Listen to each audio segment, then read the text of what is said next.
This is the VOA Special English Health Report. Dengue fever is sometimes called break-bone fever. It produces intense pain in the muscles and joints and behind the eyes. People get severe headaches. There are no cures, but most people recover, though some take a long time.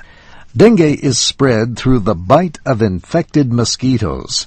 4 related viruses cause the disease. Recovery from one of them provides lifetime protection only against that virus.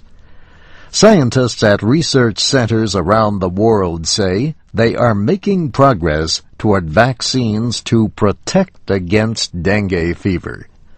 Robert Edelman at the University of Maryland is an expert in dengue vaccine research.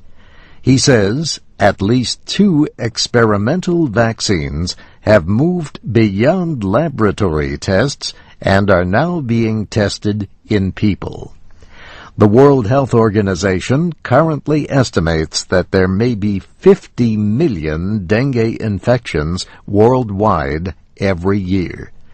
It strikes cities and rural areas, mainly in warm, wet climates.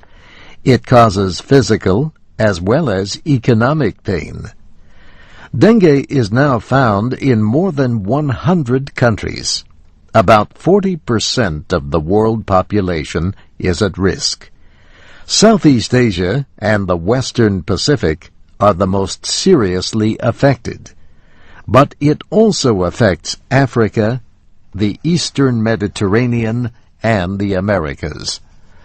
Dr. Edelman noted that in a severe outbreak this year in Brazil, so many people got sick that hospitals in Rio de Janeiro state had to close.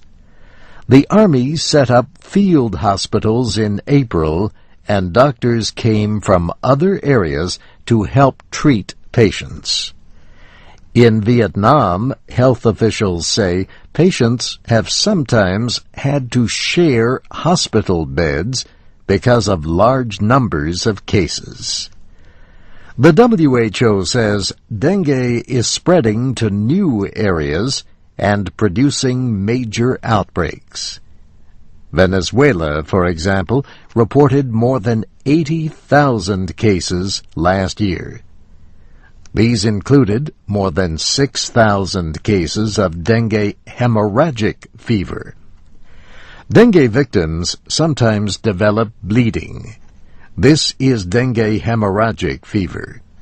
The WHO says it was first recognized in the 1950s.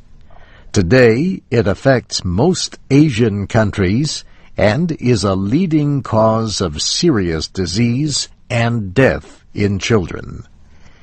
Each year, an estimated 500,000 people with dengue hemorrhagic fever require hospital treatment. The WHO says about 2.5% die. But people are more likely to die if they do not get help.